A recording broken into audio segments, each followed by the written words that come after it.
Bonjour à toutes et à tous, j'espère que vous allez bien et aujourd'hui on se retrouve pour voir comment créer un effet de vieille télévision ou de VHS, comme ici pour un écran cathodique, mais ça pourrait très bien être aussi pour un écran numérique, comme ici une tablette. Allez, on voit ça tout de suite après le générique.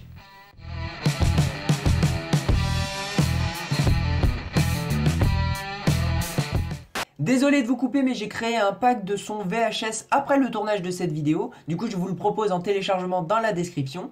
Je vais également faire une vidéo explicative, donc je vous mets ça dans la petite fiche en haut à droite. Cette autre vidéo sortira exactement au même moment que la vidéo que vous êtes déjà en train de regarder. Donc, elle apparaîtra dans les fiches d'annotation en fin de vidéo et je vous l'accrocherai comme ça, vous pourrez toujours la retrouver. Sinon, vous pouvez aussi tout simplement la retrouver sur la chaîne. Voilà, je vous laisse avec quelques extraits et ensuite, bonne vidéo.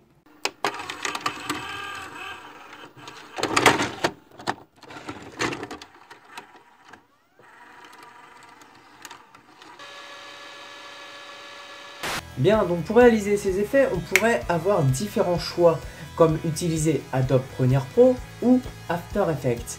Mais moi, étant donné que j'aime beaucoup plus Premiere Pro, moi je vais utiliser directement Adobe Premiere Pro. Il suffit de l'exécuter. Donc bon, pour le moment c'est très simple, il suffit de créer un nouveau projet, que pour ma part je vais appeler effet vidéo. Ensuite on ne touche à rien et on peut créer le projet. Pour vous aider et avoir un appui visuel, on peut importer une vidéo ou une photo, mais là ça n'a pas spécialement d'importance. Donc ensuite vous importez directement votre vidéo dans votre séquence et on peut la prévisualiser et voir qu'il n'y a pas d'image. Voilà, à présent que votre vidéo est importée, on peut la regarder, mais ça n'a pas grande importance car c'est juste une vidéo pour visualiser. Donc on peut venir rajouter des effets sur cette vidéo, mais pas directement, étant donné que c'est une vidéo pour s'appuyer dessus. Donc ce qu'on va venir faire, c'est l'isoler en faisant clic droit et imbriquer. Comme ça, votre vidéo est imbriquée dans une séquence et on peut venir travailler directement sur cette séquence. Donc sur cette séquence, on va venir chercher dans les effets un LUT. Alors qu'est-ce que c'est qu'un LUT?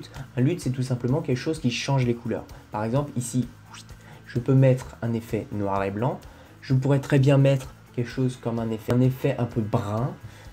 Je peux très bien mettre aussi un effet qui change le bleu en vert, le vert en rouge, ce genre de bêtises. Ou quelque chose de complètement psychédélique. Bon, on va repasser sur les couleurs normales. Mais moi, pour la vidéo sur l'ordinateur, je vais tout simplement mettre du noir et blanc. Donc si jamais vous n'avez pas d'idée de quoi mettre, vous pouvez tout simplement dérouler le menu préconfiguration Lumetri. Comme ça, vous avez directement quelques sous-menus dans lesquels vous avez des effets. Donc si vous déroulez encore, là vous pouvez voir par exemple un effet qui s'appelle Cinespace 100. Si vous l'importez sur votre séquence, ça change de couleur. Donc à présent, vous allez venir dupliquer encore 2 fois votre séquence. Donc comment faire? C'est très simple. Il suffit de rester appuyé sur la touche Alt et glisser avec votre souris votre séquence vers le dessus. Mais après tout, vous pouvez la mettre où vous voulez. Comme vous pouvez le voir ici, là je fais ce que je veux avec ma séquence. Donc moi je la duplique 2 fois, comme vous. Ensuite dans les effets, je vais venir chercher couleur. Et je vais prendre l'effet qui s'appelle balance des couleurs RVB. Donc je le sélectionne. Donc cet effet, vous allez venir l'importer sur vos 3 séquences, qui sont les mêmes à la base. Pour la première séquence, par exemple, on va pouvoir venir retirer les verts et les bleus en prenant le curseur et en le mettant à 0. Venir faire la même chose sur la seconde séquence, mais cette fois-ci, par exemple, garder que le vert en mettant le rouge et le bleu à 0. Et enfin, on peut de nouveau faire la même chose en retirant le vert et les rouges pour garder le bleu. Donc là, comme ça, il ne se passe pas grand-chose et la vidéo est pas ouf. Donc pour changer ça, on peut aller dans opacité et mode de fusion et on va venir sélectionner éclaircir sur de nouveau les 3 séquences. Et donc à présent, vous vous retrouvez avec vos 3 séquences qui sont en noir et blanc. Et à présent, vous pouvez venir chercher dans trajectoire sur les séquences que vous voulez, la position et venir décaler. Comme vous pouvez le voir, là ça vient faire un effet entre le rose et le vert.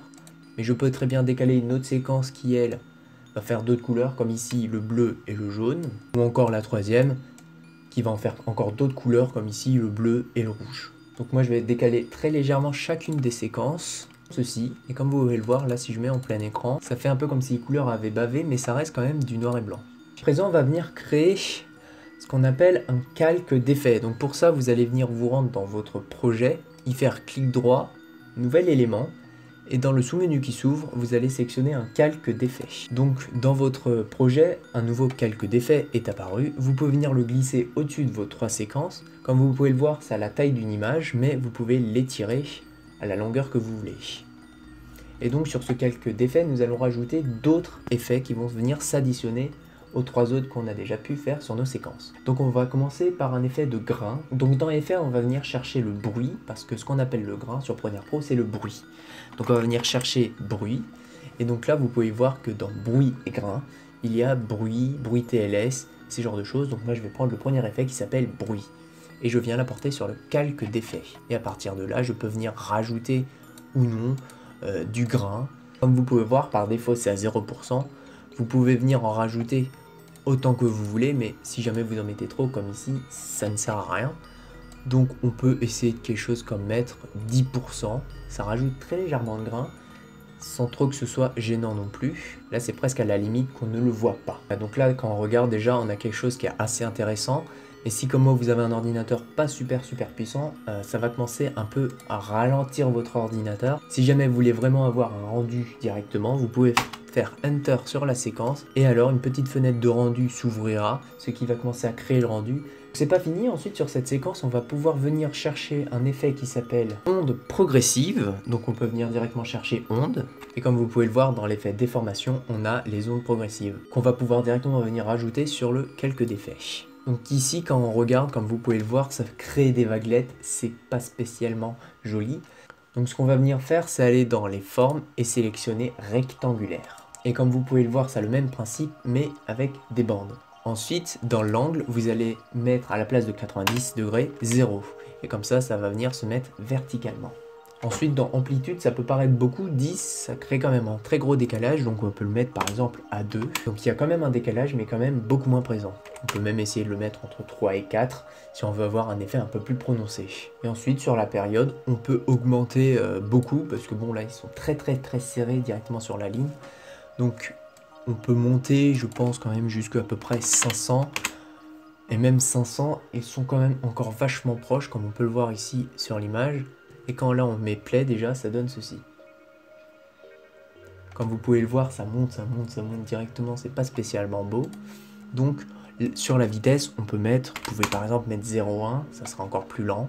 Ensuite, si vous avez déjà votre image de télévision, soit en fond vert, soit transparent, c'est comme vous voulez, vous pouvez venir de nouveau mettre tout ça dans une séquence. Donc encore créer une séquence, oui. Et ensuite, cette séquence-là, elle est quand même modulable, vous en faites ce que vous voulez. Voilà, donc une fois que vous avez votre image dans laquelle vous pouvez incruster votre séquence, il suffit de l'agrandir, parce que mon image est toute petite. Hop. Bon, j'ai pas pris un très bon exemple, là c'est juste une vieille télé que j'ai pu trouver sur internet, mais vous devriez trouver très facilement des choses plus intéressantes que ça. Donc ensuite, votre séquence, là comme on peut le voir, elle est beaucoup trop grande. On vient chercher dans les effets recadrage, et on vient l'apporter sur la séquence qu'on a pu créer tout à l'heure. Et là, vous venez faire un 4 tiers en retirant à gauche 14 et à droite 14. Donc là vous avez une image 4 tiers qui n'est pas aplatie. Donc de nouveau cette image elle est encore rectangulaire par rapport à une télévision qui pourrait être arrondie. Donc pour ça on va venir chercher l'effet qui s'appelle 4 coins.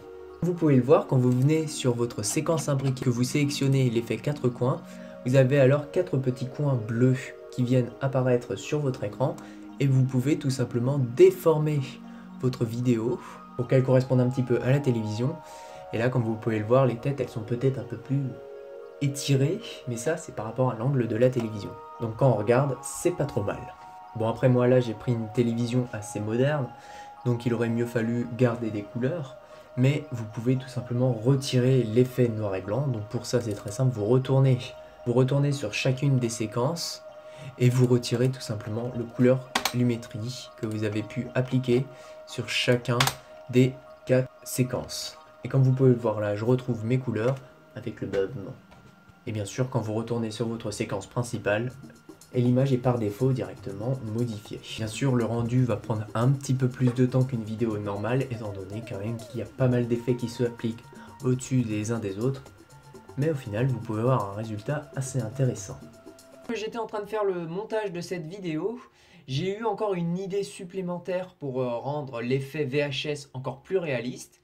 Du coup, je vous montre ça tout de suite là où je veux en venir.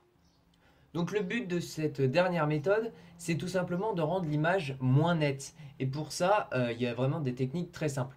Donc moi, ce que je vous propose de faire, c'est de mettre l'onde progressive, en gros de ne pas le mettre sur le calque d'effet. Pour le moment, vous avez fait le bavement des couleurs plus le grain. Et tout ça, on va venir l'imbriquer, hop, comme ceci. Donc ce qu'on va venir faire sur cette séquence, c'est tout simplement mettre le recadrage. Donc mettre le recadrage 4 tiers, en mettant à gauche 14 et à droite 14%. Donc ensuite, avec cette séquence, vous allez pouvoir venir réduire la taille. Donc là, c'est comme vous voulez. Si vous avez de la 4K, il va peut-être falloir beaucoup réduire. Si comme moi, vous avez une 1080p un peu dégueu, on va peut-être pas non plus énormément réduire.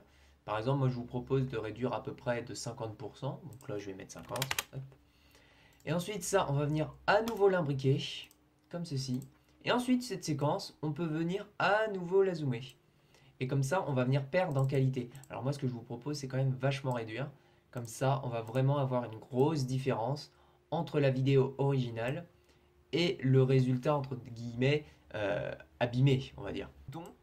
Mais là, vous voyez, on voit vraiment que la qualité, elle a été très fortement réduite. Si jamais vous trouvez que la qualité est vraiment très mauvaise, hop, vous pouvez très légèrement rezoomer dans la séquence originale et dézoomer dans votre séquence à nouveau imbriquée. Et là-dessus, on va pouvoir venir mettre notre onde progressive avec tous les réglages que je vous ai donnés dans la vidéo.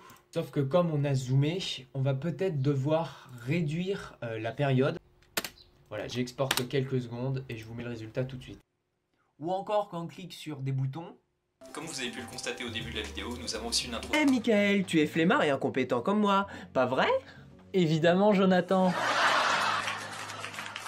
Et si on écrivait un scénario en recopiant à 100%? Merci à tous d'avoir regardé cette vidéo. Si elle vous a plu, n'hésitez pas à mettre un maximum de pouces bleus et à vous abonner et mettre la cloche car c'est très important pour ne pas rater la suite des vidéos. Et en tout cas, moi je vous dis à très bientôt. Ciao! Ça fonctionne jamais ce truc là.